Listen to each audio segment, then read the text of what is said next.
할렐루야. 참으로 복되고 좋은 주님의 날입니다. 사순절, 여러분들 사순절이라는 생각이 좀 더 와 닿습니까? 아니면 사순절이었지라는 생각들을 또 이렇게 멍하다가 하게 됩니까? 두 가지가 다 있을 수 있겠죠.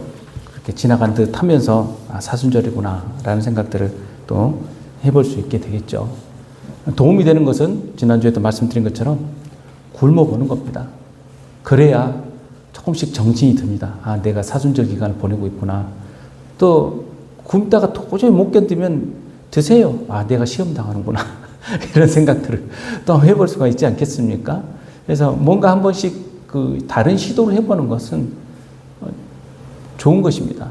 단지 거기에 안주하고 그것이 전부인 것처럼 우리 스스로를 속이는 일이 없다면 시도해보는 것이 참 좋다라는 생각을 가져봅니다. 오늘 신명기 말씀은 지난주 또 그 지난주 계속 저희가 함께 말씀을 나누고 있는 본문, 예수님의 광야 시험에 관한 그 본문과 연관하여서 이 본문을 오늘 나누도록 하겠습니다. 예수님의 시험의 장소, 광야. 우리는 광야에 대한 경험이 없기 때문에 우리 스스로 막연하게 광야를 항상 그려보고 있습니다. 그래서 제가 광야에 대한 그림, 특히 예수님의 시험과 관련된 광야에 대한 그림들을 이렇게 찾아볼 때가 있어요. 찾아보면 시대에 따라서, 또 나라에 따라서, 또 지역에 따라서, 또 그 시대의 어떤 가장 주된 그 철학 사조에 따라서 굉장히 다채롭게 표현된 것들을 볼 수가 있습니다. 그 시대 사람들은 이렇게 생각을 했구나 라는 것들을 볼 때가 있어요. 점점 현대로 오는 그림들을 찾아보면 무엇이 강조가 되냐면요. 예전 시대에는 예수님의 신성이 강조되었다면 요즘 글 이렇게 다가오면 요즘 아주 너무 형이상학적으로 그려지기도 하는데 예수님의 그 고독, 인간적 고뇌에 초점을 맞춘 그런 그림들이 참 많은 것을 보게 됩니다. 근대를 넘어서면서부터는 예수님께서 육체적 고통에 초점을 맞췄다면 이제는 그 내적 고통에 이렇게 초점을 맞춘 그림들이 있더라고요. 그런 그림들을 한번 이렇게 보여드리고 싶기도 한데 언제 기회가 또 돼서 한번 볼 수 있겠죠. 광야, 우리들 마음속의 광야는 어떠한 곳입니까? 단어적으로 광야는 황폐한 곳입니다. 그러면서 거칠고 위험한 장소죠. 이 헬라어로 보자면 에레모스라는 단어를 쓰는데 그 단어를 보면 사람이 살지 않는 곳을 말을 해요. 우리가 생각하는 광야, 꼭 사막, 거친 돌이 있는 곳 이런 것뿐만이 아니라 사람이 머물지 않는 곳, 그곳이 광야라고 이렇게 번역이 되어 있습니다.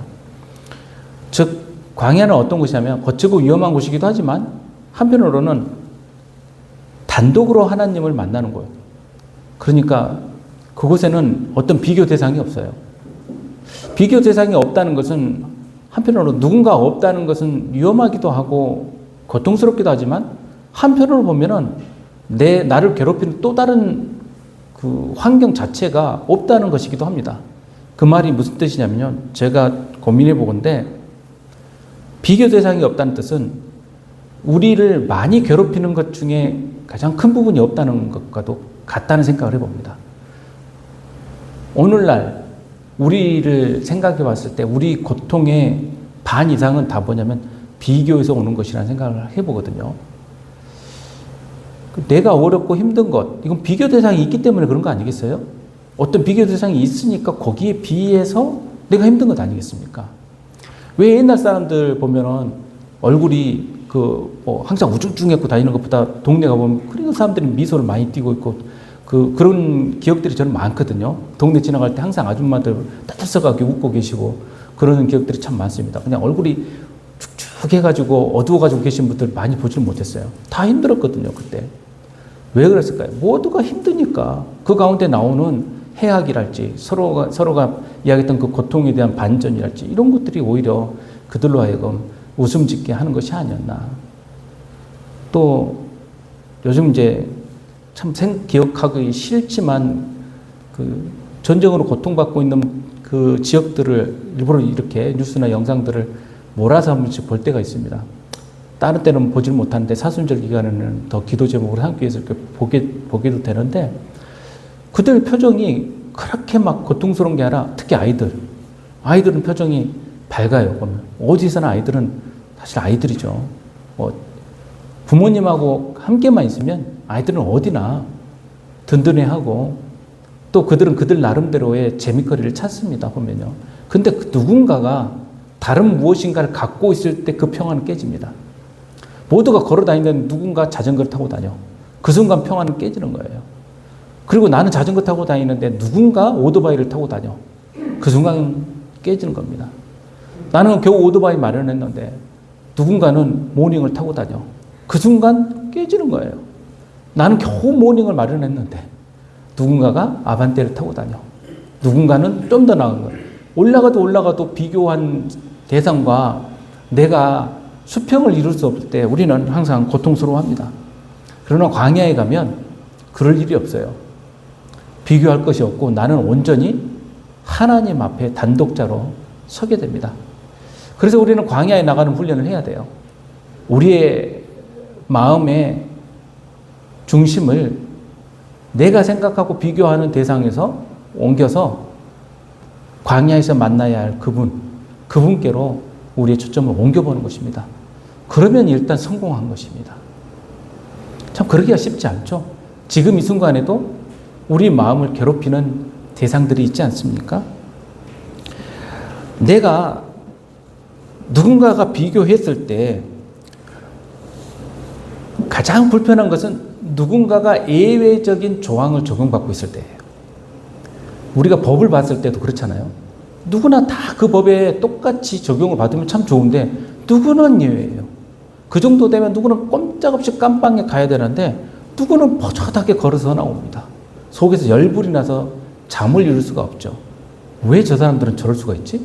우리들은 조금 많은 것도 안 내도 그냥 벌벌 떨면서 불호령이 나는데 그들은 왜 그렇게 항상 당당할까? 그들은 왜 항상 예외적인 대상이 될까? 그런데 말입니다. 내가 그 예외가 됐을 때의 그 특권과 그 기분은요, 또 말할 수 없이 좋거든요.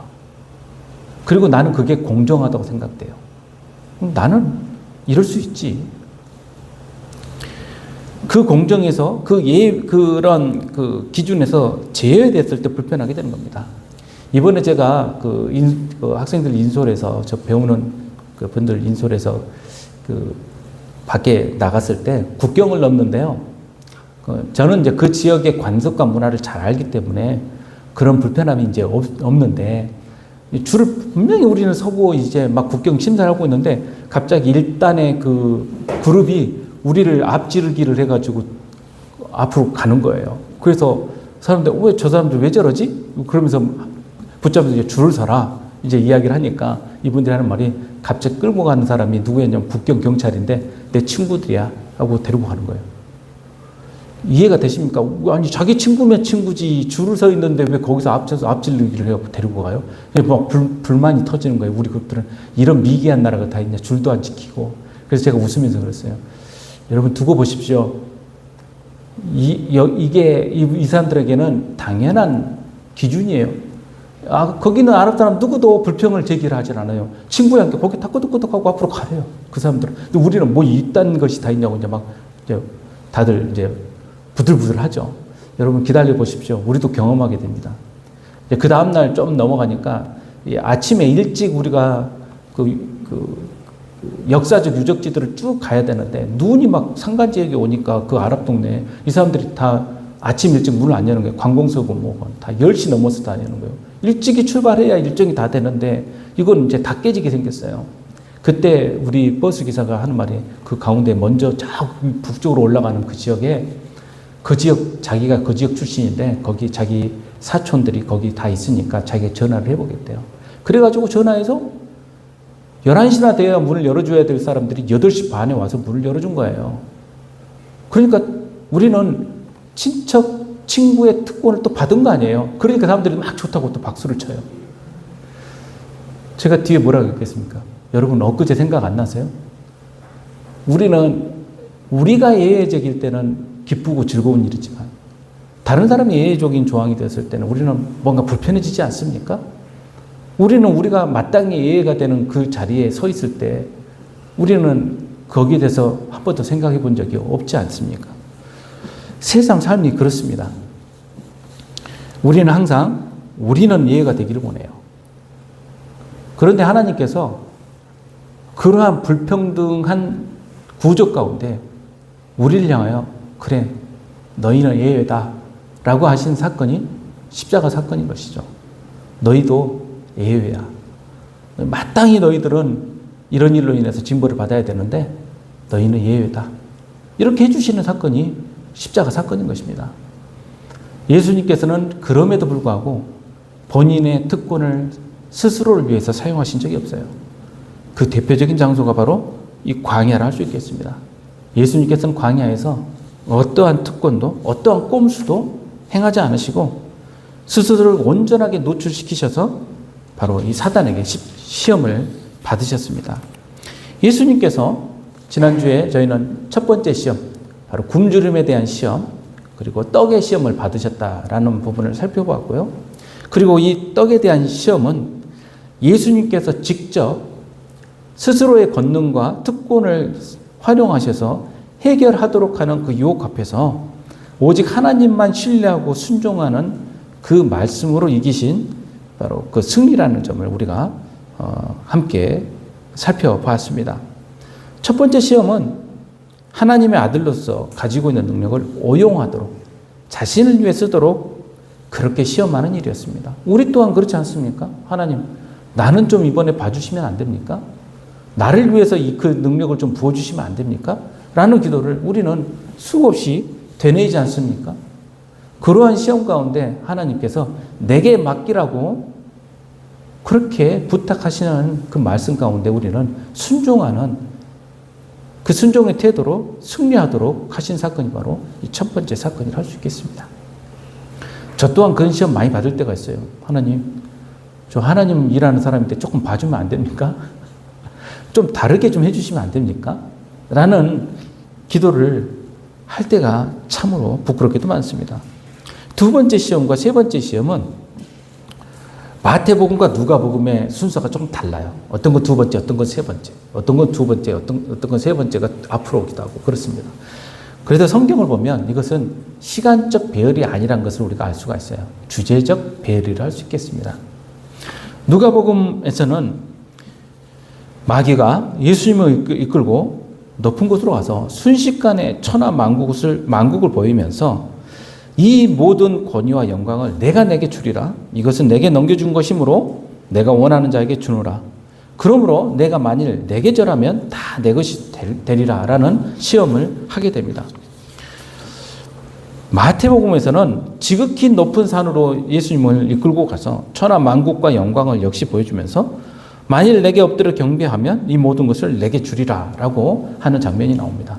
즉 절하면 이라는 표현은 다른 것이 아니라 나를 인정해 주면 이라는 뜻이겠죠. 경배한다는 것이 무슨 뜻입니까?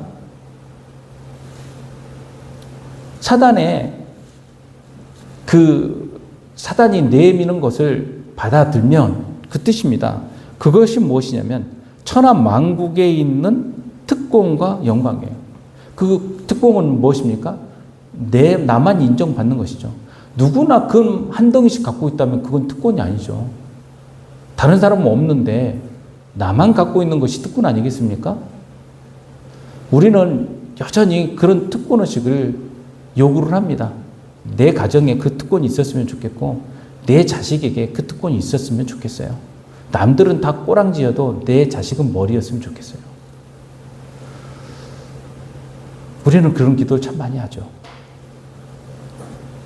하나님 나라를 위해서 어떻게 쓰임받아야 될 것인가 보다는 어떠한 특권을 가지면 좋겠다는 생각들을 하게 되지 않습니까? 마귀는 이 마음을 절대로 놓치지 않고 이용을 합니다. 나만 인정하면이라는 게 뭡니까? 그 특권을 사용하기를 네가 원한다면 이란 뜻이에요. 그 특권을 네가 주장하기를 원한다면, 그리고 네 스스로 그것이 맞다라고 스스로 그걸 긍정하면, 그러면 된다는 뜻이에요. 말을 어렵게 너무 단순하게 내지는 또 나누거나 너무 어렵게 끌고 가거나 그 두 극단으로 생각하지 마십시오. 사단에게 경배하면, 우리가 누가 사단이 생각해 보세요. 뿔 달린 사단이 앞에 나왔고 나한테 경배하면 다 죽게 하면은 여러분 절하겠어요? 그래도 절한 사람이 있긴 할 것 같아요. 내 생각에는 있긴 하겠지만, 대부분의 제정신이 바뀐 사람이라면 내가 네한테 왜 절을 해? 사단아 물러가라 그러지. 그런데 사단이 꼭 그런 모습으로 나타나냐? 그렇지 않다는 것이 문제예요. 굉장히 평범하고도 우아한 모습으로 나타나서 제안을 한단 말이죠. 너 특권을 네가 갖겠다라고만 말하면 되는 거야. 그럴 때는 고민이 될 수밖에 없죠. 뿔 달린 사단은 나타나지 않고 이거 네가 키를 가져갈 거야, 안 가져갈 거야? 이렇게만 묻는다고 생각을 해보십시오. 이건 다 원래 네 거야 라고 말하는 것. 이것이 바로 사단의 거짓된 기만인 것입니다. 이건 원래 내 것인데 내게 주는 것이야 라는 말은 여러분 역발상을 하셔야 됩니다. 사단이 이게 내 건데 나를 인정하면 내가 내게 줄게 라는 단순 도식이 아니에요. 이거 원래 네 거야. 네만 누릴 수 있는 원래 네 거야 라는 것을 인정하라는 거예요. 사람들은 그렇잖아요. 당당하게 말하잖아요. 원래 이것은 내 거라고. 그래서 나도 가질 수 있는 거고 내 건데 내가 못 가지게 됐다고 생각했을 때 잠을 못 이루는 겁니다. 나도 그때 할 수 있었는데, 원래는 내 거죠. 나도 그때 비트코인 살 수 있었는데 내가 안 산 것이 억울한 거 아니에요. 원래 그러면 어떤 거예요? 내가 가져야 될 걸 놓쳤다고 생각하니까 억울한 거지, 원래 내 것 나하고 상관없는 일이라고 생각하면 억울하겠어요? 그럼 전혀 억울하지 않아요. 그런데 강남에서 어디 내지는 뭐 봉선동에서 뭐가 막 터졌어. 제가 잠 못 이루는 제 친구들을 몇 명 데리고 있는데요. 가까이 있는데 그 친구들이 만나면 항상 하는 이야기가 있어요. 나 그때 살려고 했는데 옆에서 누가 지금 사지 말라고 해가지고 안 샀는데 그때 그 다음 달에 2배로 튀어버렸다는 등 어쨌다는. 지금도 생각하면 잠을 못 자요. 이 사람 10억, 20억이 눈앞에서 사라졌는데 잠이 오겠어요? 이분들은. 그때 팔았어야 되는데. 원래 내 거라고 생각합니다. 원래 나하고 상관없는 거라고 생각하면 아무런 억울함이 없죠. 그거 원래 내 거 아닌데? 라고 생각합니다. 사단은 거짓된 기만을 해요. 본래적으로 그게 내 것이었던 걸로 생각하게 만드는 거예요. 사단, 속이는 자 아닙니까? 그리고 그 약속된 보상들, 결국은 영원하지 않는 가치들, 그리고 나를 결국 천박하게 이끌어내는 것들, 거기에 겉으로 보이는 우아함에 속아서 넘어가게 만드는 것들, 그런 것들 아닙니까? 요한복음 8장 44절에 너희는 너희 아비 마귀에게서 났으니 너희 아비의 욕심대로 너희도 행하고자 하느니라.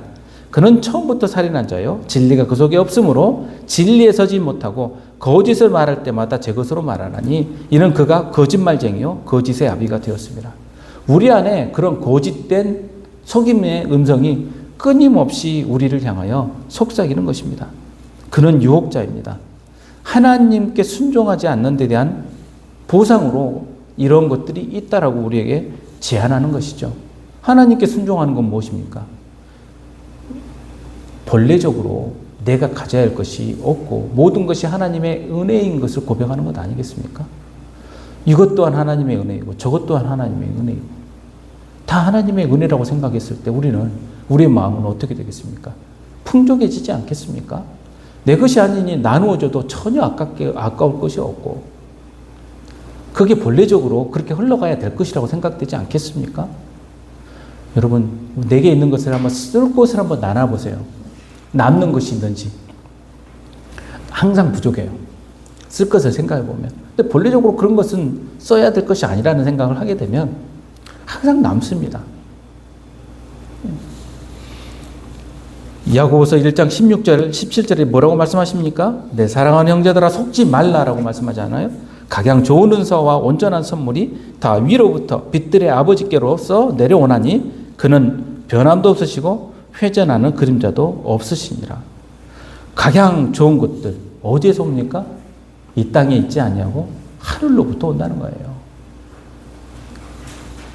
저는 이 말씀을 수도 없이 되뇌일 때가 있습니다. 속지 말아야지. 더 속지 말아야지. 여러분, 속지 마십시오. 이 땅에 있는 것들, 속이는 것들에 끌려다니지 마십시오. 그래서 예수님께서는 예수님의 특권이 아니라 말씀의 권세로 승리하시는 법을 우리에게 알려주십니다. 그래, 내 자녀들아, 이렇게 승리해라 라고 하시면서 승리의 본을 보이셨는데 예수님께서 뭐라고 말씀하십니까? 기록된 바 너희 하나님께 경배하고 다만 그를 섬기라 하였느니라. 하나님만을 인정하는 것. 하나님께서 나를 위해서 행하신 것들을 인정하는 것. 마태복음에서는 뭐라고 말씀하십니까? 이에 예수께서 말씀하시되 사단아 물러가라 기록되었을 때 주 너의 하나님께 경배하고 다만 그를 섬기라 하였느니라. 자, 기록된 말씀. 이 말씀은 어디서 오는 말씀입니까? 오늘 본문 신명기 6장 13절에 나와 있는 말씀이에요. 내 하나님 여호와를 경외하며 섬기며 그 이름으로 맹세할 것이니라. 하나님만 경외하고 섬기라는 말씀이 오늘 신명기 6장 13절에 있는 말씀입니다. 이 시험에는 먹는 것을 해결한 인간이 가질 수 있는 최고의 욕심, 유혹, 그리고 다른 사람보다 더 나은 존재, 더 예의로 인정받고자 하는 그러한 내 자신의 고민과 또 욕망이 담겨 있습니다. 그리고 다른 사람에게 내가 주목받고 받는 갈채와 영광이 담겨 있는 것입니다. 저는 순식간에 저도 그런 그 시험을 받을 때가 참 많습니다. 사순절이라 그런가요? 지난주도 저를 돋보이게 하려는 그런 시도들이 참 많았던 한 주간이었습니다. 뭐 잘나서가 아니라 그러한 그 유혹들이 제게 다가올 때가 참 많았습니다. 아니, 그럴 때가 아니지 라는 생각으로 그 유혹들을 떨쳐버리는 그런 주간이었습니다. 하나님께서는 이미 이스라엘 백성들이 당할 유혹의 시험을 두고 광야에서 오늘 본문 말씀에 엄중히 경고하시죠. 너희가 들어갈 그 가나안에서 얻게 될 것에 대해서 말씀하시는 것이 10절과 11절이죠. 오늘 본문에 내 하나님 여호와께서 내 조상 아브라함과 이삭과 야곱을 향하여 내게 주리라 맹세하신 땅으로 너를 들어가게 하시고, 자, 들어가게 되면 어떤 일이 벌어집니까? 내가 건축하지 아니한 크고 아름다운 성읍을 얻게 하시며, 건축하지 아니하는 것은 무슨 뜻이에요? 내가 내 능력으로 이룬 것이 아닌 것들을 말하죠. 내 능력으로 이룬 것이 아닌 크고 아름다운, 즉 아림 가돌 베토봇, 히브리 언어로 보자면 그 도성이 어떤 도성이냐면 굉장히 대단하고 그레이트, 대단하고 베토봇, 정말로 좋은 거예요. 그래서 토바라는 뜻, 그 뜻은 무슨 뜻이냐면 굿이라는 말 자체는 모든 것을 적용할 수 있잖아요. 그렇죠? 내 마음에 보기에 합당하고 좋은 거예요. 그런 것을 내가 이룬 적이 없는데 내가 갖는 거예요. 자, 가나안에서 갖는 두 가지 방향 시각에서 그것이 이루어집니다. 하나는 내가 이룰 수 있는 그만한 능력이 안 된데도 불구하고 그 이상으로 가져가는 기회예요. 그건 세상에서 우리에게 유혹하는 유혹의 기회입니다. 왜 사람들이 그런 걸 원합니까? 뭐 가상화폐든지 뭐 부동산이든지 그렇잖아요. 내가 투자한 것보다 훨씬 많이 오를 때 우리는 기뻐하고 그걸 즐거워하고 그걸 원하잖아요. 그렇죠? 사실 굉장히 비성경적인 거예요. 저는 뭐 주식 투자는 나쁘다고 생각하지 않아요. 왜 그러냐면 그런 투자나 기업 가치를 끌어올림으로써 우리가 같이 그것에 대해서 배분을 받는 것은 저는 그래도 괜찮다고 봅니다. 근데 투기성으로 이루어지는 것들, 이런 것들을 전문적으로 연구하고 그런 기회를 갖도록 부단히 노력하는 사람들은 저는 정말 미안한 말이지만 마음을 바꿔야 된다고 생각을 합니다. 그리고 땅에 투자하는 것, 이건 정말 비성경적인 겁니다. 내가 어쩔 수 없이 그걸 사는데 가치가 오른 것을 막을 길은 없지만 그것만을 생각하면서 엿보고 다닌다는 건 정말 큰 시험거리를 할 수 있어요. 오늘날 그 시험에 안 넘어가는 사람들이 없고 교회에 믿는 분들도 전부 사실 마음이 그쪽에 가 있죠. 그런데 신앙을 갖는다는 것은 다른 길을 걷는 것 아니겠습니까? 우리가 그런 유혹에서 벗어나는 훈련을 해야 됩니다. 그러한 것을 얻게 되는 것, 이것은 세상적 가치에서 얻는 방법이 있고 또 하나는 하나님께서 우리가 그럴 만한 가치가 없는데도 불구하고 부어주시는 은혜가 있어요. 이게 두 가지 방법이에요. 하나는 내가 그럴 만한 능력이 안 되는데도 훨씬 많은 기회를 내 스스로 찾아다니면서 얻는 방법이 있고, 또 하나는 하나님께서 부어주시는 방법이 있어요. 그리고 우리는 매사에 그걸 인정하는 방법이 있습니다. 내게 부어주시는 내가 가진 것들이 하나님의 은혜로 채워지고 있다는 것을 인정하는 것. 이것이 바로 가나안의 법칙인 거예요. 이것은 동전의 앞뒷면처럼 이렇게 맞닿아 있습니다. 어떻게 생각하냐에 따라서 길이 달라질 수가 있어요. 말이 너무 어려운가요? 그렇지는 않죠, 여러분? 그렇게 생각했을 때 바로 이렇게 내 눈에 보기 좋은 대단한 그런 자리를 얻게 되고요. 또 내가 채우지 아니한, 내가 구하지 아니한 정말 좋은 아름다운 물것들이 가득한 집을 얻게 하세요. 이것 또한 마찬가지입니다. 두 가지 방법이에요. 세상적인 그런 방법으로 내가 그 기회를 활용해서 얻는 방법이 있고, 사람들은 또 그럴 때 사단에게 속으면 어떻게 하냐면, 그렇게 얻었음에도 불구하고 뭐라고 말하죠? 하나님께서 내게 축복하셨다고 말을 해요. 자기가 그런 기회를 찾아서 다니면서 그렇게 얻었는데 거기다 말을 뭐라고 하냐면 하나님께서 나를 축복하셨다고 말을 해요. 성경에서 보면 그 말씀에 그렇게 나오잖아요. 사람들이 오늘 또 다른 곳에 가서 우리들이 속임으로써 그런 기회를 얻자라고 모략하는 사람들에 대해서 나오잖아요. 그 사람들이 어떤 사람들입니까? 다 하나님 믿는 백성들 가운데 나오는 사람들이에요. 그리고 내가 파지 아니한 우물을 차지하게 하시며, 이것도 두 가지 뜻입니다. 내가 파지 아니한 샘솟는 우물을 차지하는 방법은 전적으로 하나님의 은혜 가운데 달린 거예요. 그런데 역시 세상의 특권과 또 내지는 그런 다른 방법들을 통해서, 트릭을 통해서 얻는 방법이 또 있겠죠. 또 내가 심지 아니한 포도원과 감람나무를 차지하게 될 때가 있죠. 이것도 두 가지 방법이죠. 그러면서 나를 배불리게 먹게 하실 때 너희들은 그때 조심하라는 거예요. 그때 조심해라. 조심하라는 건 뭐예요? 그 두 가지 그 중에 무엇인지를 잘 생각해 보라는 거예요.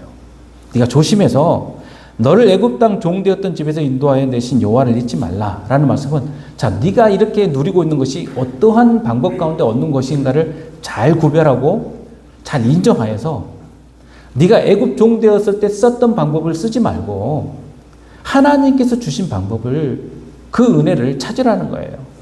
그러면 어떻게 됩니까? 내 하나님을 경외하며 그를 섬기고 그 이름으로 맹세하게 될 것이에요. 하나님을 경외한다는 뜻은 야레, 하나님을 두려워한다는 뜻이에요. 하나님을 두려워한다는 건 무슨 뜻입니까? 하나님의 살아계심을 인정한다는 뜻이죠.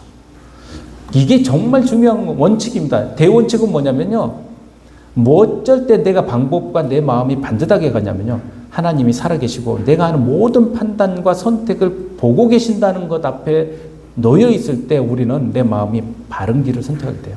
하나님이 보고 계시는데 여러분 딴짓 할 수 있어요? 대부분의 우리가 이제 자녀를 키워보면 그렇죠. 부모님이 딱하니 보고 있는데 그 앞에서 딴짓하는 그런 자녀들 없죠. 그 순간은 뭔가 좀 다르게 해보려고 노력을 해요. 내지는 그때는 또 딱 나타나면 그때 말을 해요. 아니 막 하려고 했는데, 이런 말이라도 해요. 그렇잖아요. 아니 나 하려고 했는데 나타났다고 아버지 어머니가 그런 말이라도 합니다. 예. 하나님 앞에 그렇죠. 아니 저 지금 좀 다시 돌이키려고 했었어요. 사실 이런 말이라도 하게 되죠. 하나님을 주목하면요. 그게 바로 두려워하는 마음이에요. 이게 경외감이에요. 우리가 예배의 자리로 온다는 것은 살아계신 하나님을 바라보면서 경외하는 마음으로 들어오는 거예요. 이걸 잊어서는 안 됩니다. 그래서 예배의 자리로 들어오실 때는 세상에 대한 고민들, 나를 유혹하는 비교 대상들을 다 털어버리고 하나님만 주목하겠습니다라고 외치면서 들어오는 거예요.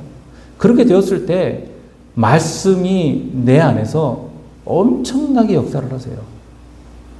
그런데 그 고민을 그대로 끌고 와서, 아니 이것은 조금 더 묵혀놨다 나중에 놓아줄게요 라고 말하면서 가지고 들어오면요, 절대 벗어날 수 없습니다. 말씀이 강하게 임재하여도 그 사단의 방음막이 그걸 모조리 시커멓게 만들어버려요. 하나님만 두려워하십시오. 그리고 그만 섬기십시오. 하나님을 섬긴다. 이 말은 아바드라는 것인데 이 아바드가 오베드, 서비스라는 뜻이에요. 그리고 그 안에는 무슨 뜻도 있냐면 열심히 일한다는 이 노동에 대한 가치도 이 안에 들어 있습니다. 이 말이 무엇으로 연결되냐면요. 하나님을 섬긴다는 말이 예배의 단어로 연결이 돼요. 그러니까 오베드, 이 말은 일이라는 말과 하나님을 경배한다는 말과 예배라는 말이 같이 들어있어요. 근데 이것은 뜻이 같다는 뜻은 아닙니다. 내 시선에 의해서 결정되는 일이에요. 내 마음의 시선에 의해서 이게 노동이 되기도 하고 하나님을 경외하는 경배가 되기도 하고 달라지는 거예요. 여러분, 이 자리가 여러분에게 어떤 자리입니까? 경배하는 자리입니까? 아니면 노가대 뛰는 자리입니까? 하나님 없는 자리면 괴로운 자리예요. 앉아있기도 참, 한 시간 버티기도 참 쉽지 않아요. 그리고 또 어떤 분들은 이렇게 해석을 하더라고요. 이걸 예배로 이제 인정을 하기는 하는데 노동이라는 말을 더 크게 끌고 와서 일하는 것이 예배다. 그런 말 많이 들어보셨죠? 일하는 것, 노동이 기도다. 이런 말씀도 들어보셨죠? 이 말도 참 사람의 머리가 굉장히 약삭빠릅니다. 내가 나의 이익을 위해서, 나를 위해서 하는 일조차도 하나님의 일로 둔갑시켜버려요. 어쩔 때는요. 노동이 일이잖아. 노동이 기도잖아. 그 말은 오해하면 안 됩니다. 노동의 자리에서 하나님을 기도하고 경배하고 하나님의 주인 되는 자리로 내가 언제든지 이끌도록 나를 훈련하라는 뜻이지, 내가 단순히 일하는 것 자체가 하나님을 섬기는 일이 아니에요. 근데 사람은 이렇게 해석해가지고 하신 분들이 있더라고요. 그래서 주일날 일하는 분들 교회 예배 못 드렸다고 너무 괴로워하지 마시라고 하면서 위로하면서 이 말을 이렇게 해석을 하신 분을 제가 들은 적이 있어요. 그래서 여러분 일하는 것도 예배입니다. 묘하게 맞는 것 같으면서 틀린 말이에요. 그게. 여러분 어쩔 수 없이 주일날 일을 해야 되는 분들을 위한 예배의 자리가 따로 있어야 되는 것은 분명합니다. 저는 그래서 어쩔 때는 월요일 예배도 지금 생각해 본 적이 있어요. 주일날 어쩔 수 없이 일하는 분들, 그분들을 위한 어떤 예배 그것도 필요하지 않나라는 생각도 들 때가 있습니다. 그런데 일하는 것 자체가 예배로 퉁쳐지는 일은 절대 아니에요, 여러분. 저도 여기 이 쉐마를 수도원적 가치, 노동이 기도다라는 그 가치를 담기 위해서 노력을 하고 있거든요. 그것은 제가 그냥 커피 내리고 일하는 것이 그 자체가 기도라는 뜻은 아니에요. 기도하는 마음과 기도하는 그 하나님의 주인된 자리로서 이 자리가 예비되고 그러한 것이 내 일과 더불어서 전달되기를 원하는 그 마음이 담겨 있어야 그게 맞는 것이지, 그냥 단순한 노동을 하고 있는데 어떻게 하나님의 영광을 받으시겠어요? 모든 일 가운데 하나님의 영광이 드러나도록 하자는 것이 이 아바드, 오베드, 그리고 섬김이라는 단어 안에 담겨 있는 것이죠. 그래서 우리의 욕심이 어느 순간 우리를 위해서 하는 것을 하나님의 일로 둔갑시키는 것. 지금 온 천지에서 벌어지는 일 아닙니까? 그렇죠? 마치 그것이 하나님의 일인 것이냐, 하나님의 열심인 것이냐, 사람들을 속이면서 끌고 가는 그 수많은 그 속이는 사람들이, 거짓 선지자들이 얼마나 준동하고 있습니까? 그래서 다른 신들, 가짜 속이는 신들을 따르지 말라고 엄중히 경고하고 계시죠. 너희는 다른 신들, 곧 내 사면에 있는 백성들의 신들을 따르지 말라. 이 말씀이 13절 뒤에 바로 뒤따라 오지 않습니까? 다른 신들, 엘로힘, 아헤림. 다른 신들은 무슨 신이에요? 가짜 신들 아니에요. 하나님 아닌 것들을 인정하는 것 아니에요. 그런 것이 온 세상에 충만해 있지 않습니까? 여러분, 가짜 하나님을 따라가지 마십시오. 너희 중에 계신 너희 하나님 여호와는 질투하시는 하나님이라고 말씀하세요. 질투하시는 하나님. 좀 약간 쫀쫀해 보이죠? 하나님 질투하시는 하나님. 근데 하나님 뒤끝 장렬입니다. 예, 절대 그냥 지나가지 않으세요. 단 하나님의 자녀일 때 그래요.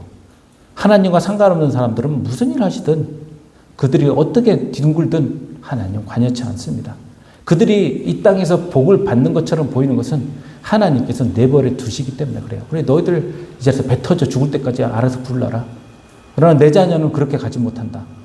뭘 해도 똥밭에 구른 것 같은 기분이 들 때는요. 그것은 하나님의 자녀이기 때문에 그래요. 왜 나는 뭘 해도 뭐가 이렇게 안 될까? 앞으로 넘어져도 누구들은 푹신푹신한 곳에 넘어지고 뒤로 자빠져도 푹신푹신한데 나는 어디로 자빠져도 코가 깨지네? 그것은요. 하나님께서 그렇게 하시는 거예요. 정신 차리고 하나님께 돌아오도록 하나님만 바라보도록 이끄시는 길인 거예요. 그 고통의 길들을 영성으로 이끌어간 사람들이 사막의 교부들입니다. 그들은 오히려 그런 일이 일어날 때 더 기뻐하면서 하나님 앞에 소리 질렀어요. 하나님 감사합니다. 내게 그 일을 이루어 주셨습니다. 이상하죠? 그들은 다 세디스트인가? 그런데 여러분 그 기쁨 가운데 머물러 보십시오. 하나님 나로 하여금 하나님 또 만나게 하시군요. 내게 오늘 또 나와 함께 있자고 초청하시는군요. 하나님 감사합니다. 단독자로서 서게 되는 자리, 그 자리가 광야의 자리인 것입니다. 십자가 없이 얻을 수 있는 영광, 이것이 예수님이 받으신 가장 위험한 시험이셨습니다.